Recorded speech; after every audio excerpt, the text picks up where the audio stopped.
I researches particle physics and what particle physicists do.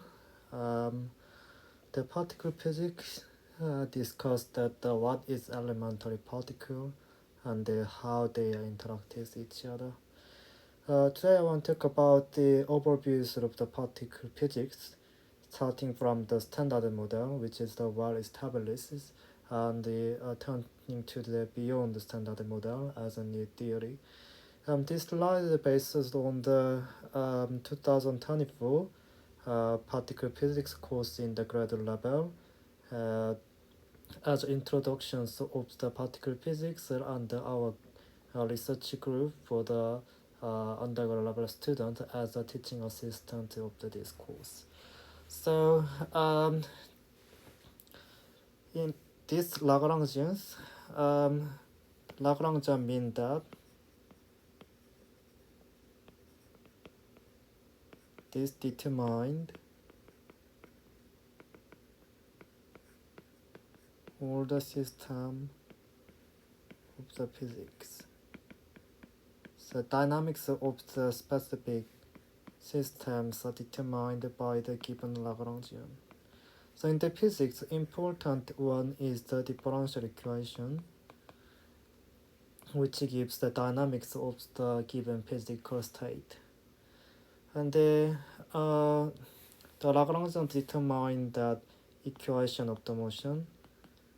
So the Lagrangian is an important quantity of the physics. And usually in the particle physics, they use the Lagrangian, and especially the interaction between the particle is given by the Lagrangian. So in the first line, the blue box quantities are standard model Lagrangian. I will explain in more detail. Under the second line, the red box corresponds to the beyond standard model. Also, I will talk about this term in the BSM. So standard model, the SM is the well established, and we can confirm the standard model. But still, there are many problems in the standard model. So there should be a new theory, which is called the beyond standard model. And usually the particle physicist researches the new theory, the BSM. So before going to the BSM, let's talk about the standard one. So what particle physics do? There are two main points. The first one is what is elementary particle, and the second one is how they interact each other. So in the world, all the materials is composed by the atom, but the atom can be divisible with the electron and the nucleus. Electrons orbit around the nucleus as the quantum mechanically with a specific probability distribution, which is called orbital. And still, the nucleus can be divisible. There are many nucleons, like the proton and the neutron. And the proton and neutron is composed by the three quarks, and this electron and the quarks cannot be divisible, so these are elementary particles. And there are additional types of elementary particles. First of all, the electron can exist free particle, but the quark cannot exist as the free particle.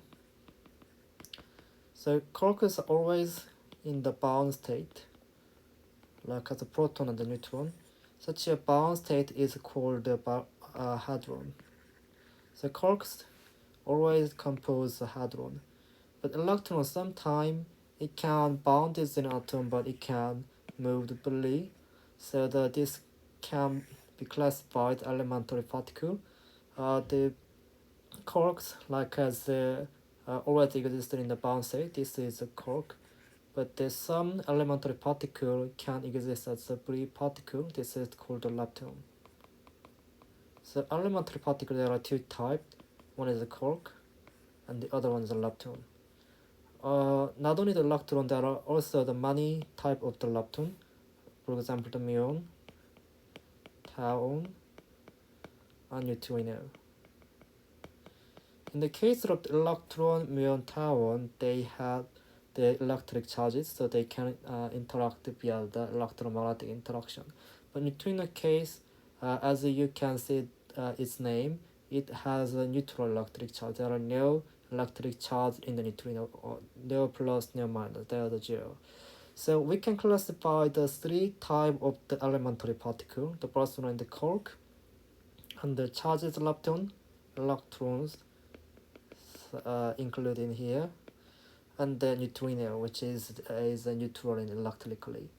First of the quark, it has color charges, so that they can participate the strong interaction.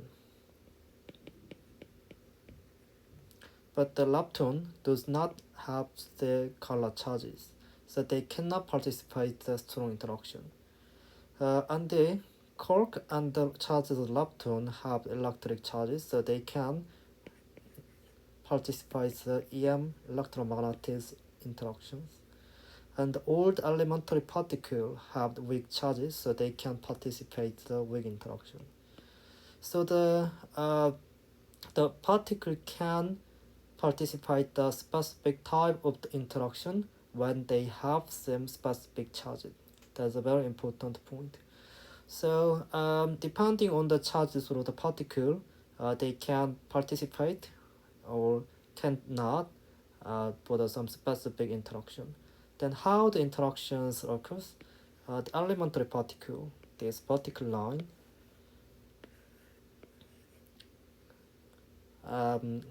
is the elementary particle. For example, it can be a quark or lepton or neutrino, and there is some Bohr carrier particle. By exchanging such a Bohr carrier particle, the elementary particle can participate in interaction. For example, for the strong interaction, quark exchange the gluon, this curved line, and for the electromagnetism interaction, the electric charged particle like the quark or charged lepton exchange the photon. And the weak interaction case, the W-jet bosons exchanges between the two elementary particles. So this is a very important features of the interactions of the elementary particle. So the point is that there are elementary particles which can be classified the quark, charged lepton, neutrino. They have the specific charges like the colors, electric or weak charges, and depending on the charges, they can participate in the specific interactions. And the interaction of the elementary particles occurs by the exchanging of the specific Bohr carriers for each type of the interaction. So this is a story of the particle physics, and we can give the dynamics, the interactions of these elementary particles by using the Lagrangian. So to write the Lagrangian, we can denote each quantity. First of all, the elementary particle has a spin 1/2. So this means that intrinsically they have some specific spin. So the such elementary particle is described by the spin field psi. So there's several types of the quark, lepton. This is electron. This is a neutrino. This is up and down quark. They are all described by the spin field quantity. And we talk about that there is a Bohr carrier particle. This is called the gauge boson. In the strong interaction, the gluon particles exchanges. For the EM interaction, the photons exchanges. For weak interaction, W and the jet bosons exchanges. They are all denoted by the vector field A mu, which is represents the spin 1 particle. So the interaction between that elementary particle, spin field, and the Bohr carrier particle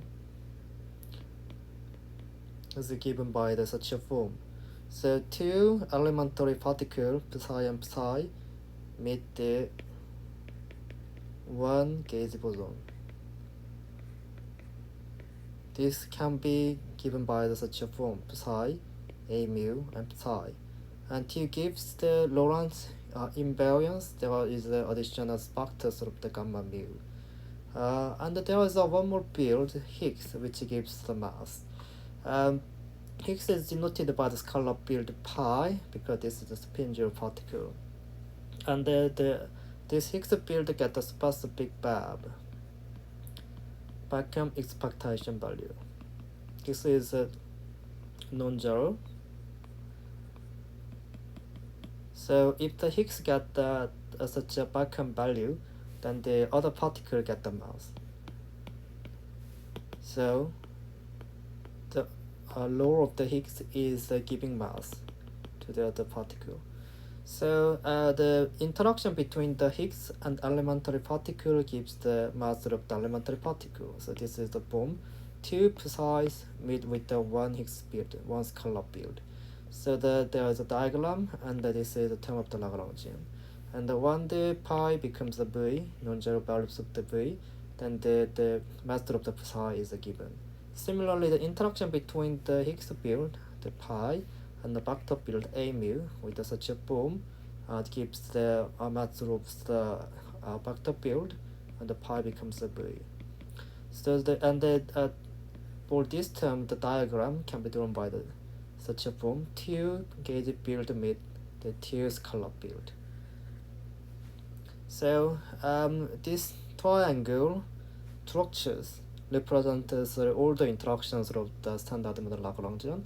I will leave this again. There is three types of the particle. The first one is elementary particle with a spin 1/2, and the Bohr carrier particle spin 1, and the Higgs, which give the mass to the other particle, the spin 0, so, and they interact each other. Interaction between the spinor field and the vector field, and the interaction between the scalar field and spinor field, and interaction between the scalar fields and the vector field. So if we combine all these terms, we can write the standard model Lagrangian. First of all, this is our structures of the interaction. The interaction between the spinor field and the vector fields is given by this term. So D is covariant derivatives, which is includes all the interaction. So this is a weak interaction, and the combination of this gives the electromagnetic interactions, and this gives a strong interaction. And the second term corresponds to the interaction between the scalar field and the vector field, this one. And the third term represented the interaction between the spin 0 and spin 1/2. This is called the Yukawa interaction. And also there is a free term. So in the first term and second and fourth term includes the free field dynamics. This means that the scalar particle, which is represented by the Z line, and the spinor particle, which represents the vertical line, and the vector field, which is represented by the wavy line, can propagate over the space-time without the interaction. In this case, there are no vortex, no meetings with the other particle, and this is also described by the Lagrangian for this propagation. So in the first term, second term, and the fourth term represents such a propagation. So in here, there is the partial term, so psi partial. That is psi represents the spinor field propagation, and there is a partial term, partial, and the pi case represents the propagation of the scalar field, and the ab mu, whereas ab mu is given by the commutative relation between the discovery of term d mu, represents the propagation of the vector field. And also there is additional terms for the scalar field potential. So scalar field can have the specific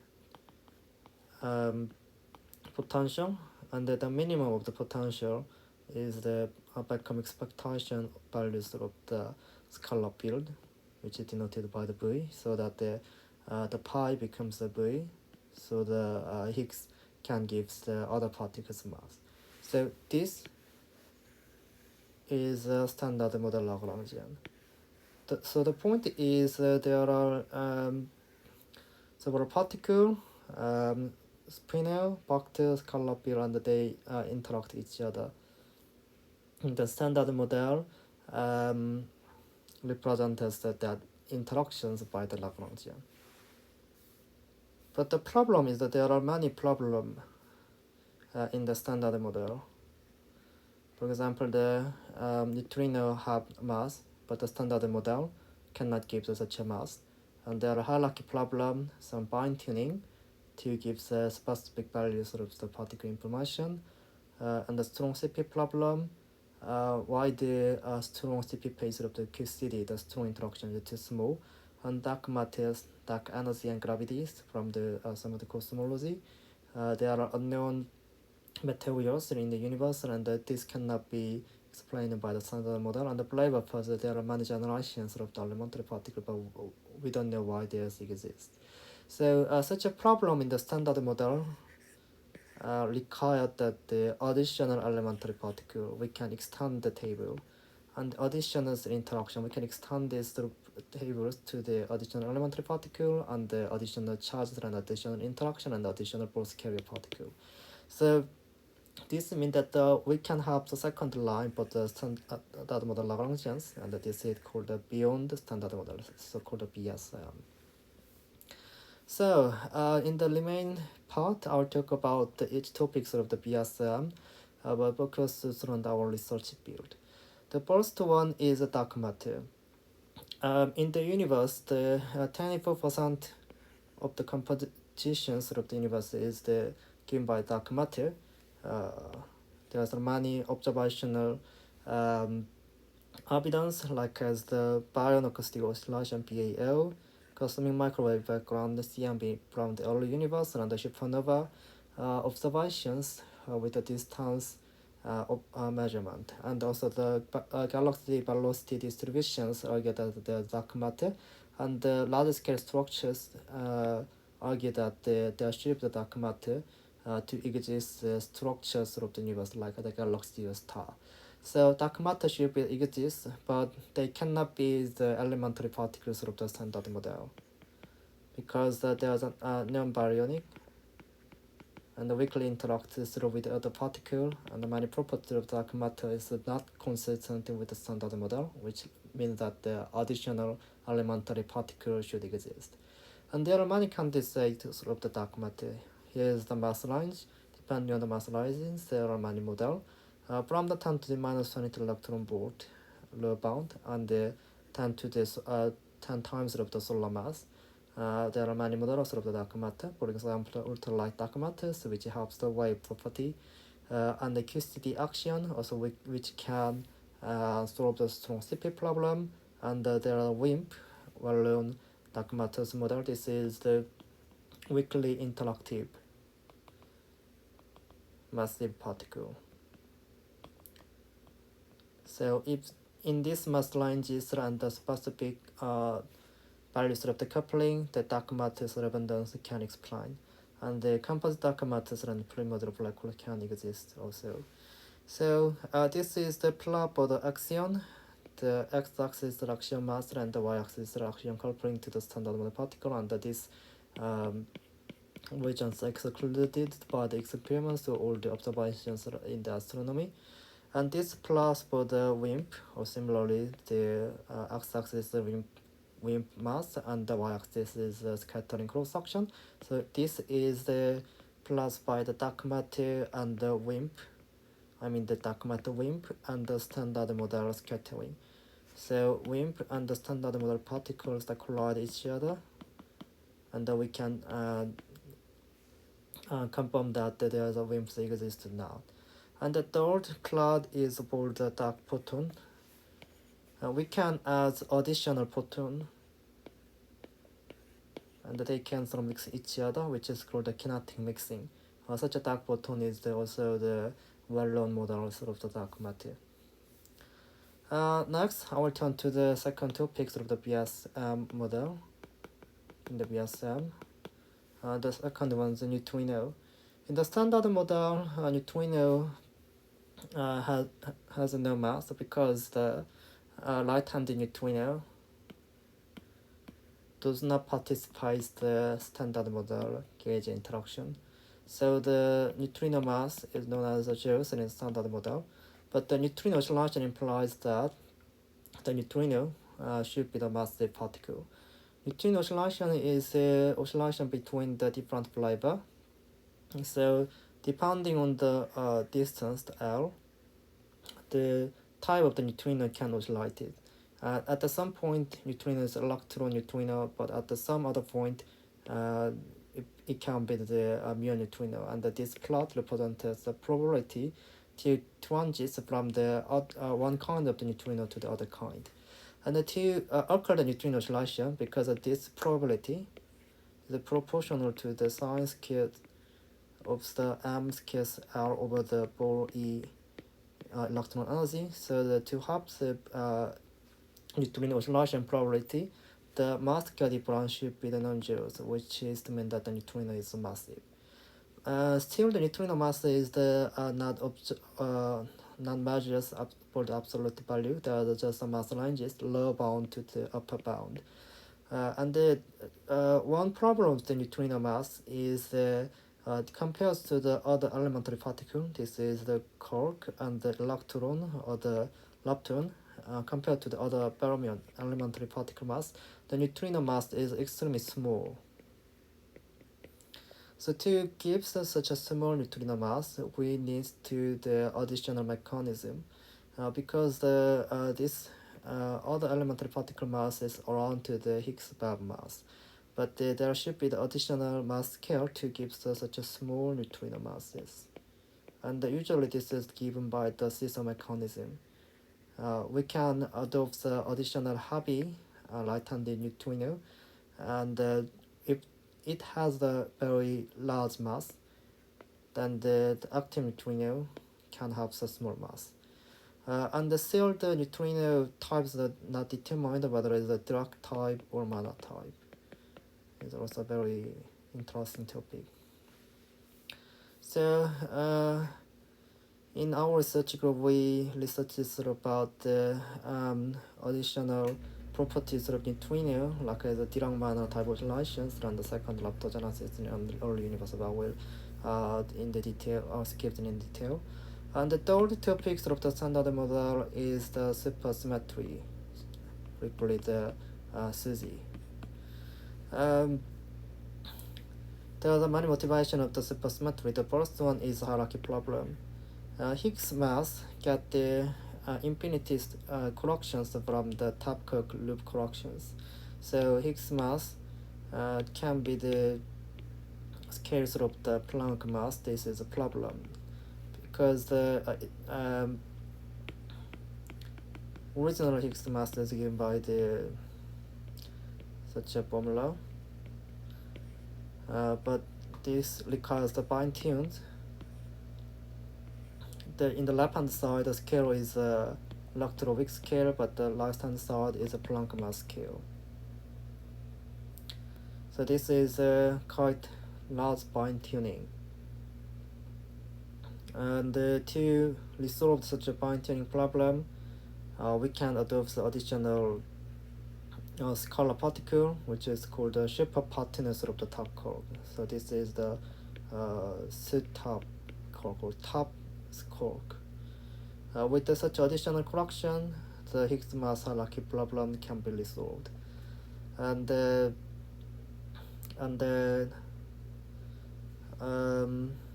other motivation of the supersymmetry is extension of the space-time. The space-time symmetry in the special relativity theory is originally given by the rotation term and Lorentz boost and the space-time translation. But we can extend this with the Schupper's transformation by adding the old generator. So this generator supercharges transform between the fermion and the boson.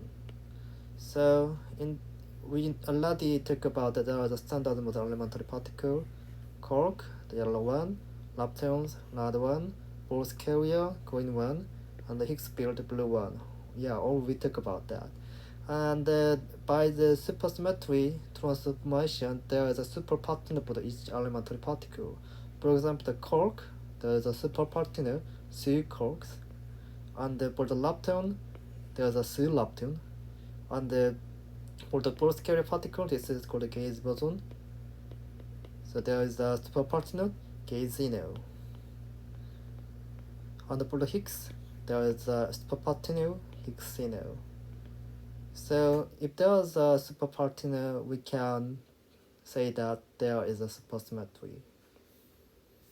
And in our research group also research about such a supersymmetry, especially the near supersymmetry Viking model. Also keep the detail. And the fourth topic of the BSM is dark energy. Already we talked that there some compositions of the universe is given by dark matter, but the 70% of the constituents of the universe is given by the dark energy to explain the accelerating functions for the observational result. And such accelerating expansions is possible when some composition have the negative projects. And this can be realized by the some scalability which satisfy the slow roll conditions, especially the such a inverse power potential. This is called the quintessence model. And also in our research groups, some research is about such a dark energy model. And the other one is the BSM. The topic is the UV complete theory. But by using the renormalization group scheme, we can talk about effective field theory. So this is a renormalization group law and the effective field theory. And some of the partition functions uses, and some our research groups researches about the applications of the social renormalization groups and the EFT, especially for the deep learning. So here is the Lagrangians for the standard model standard research group building.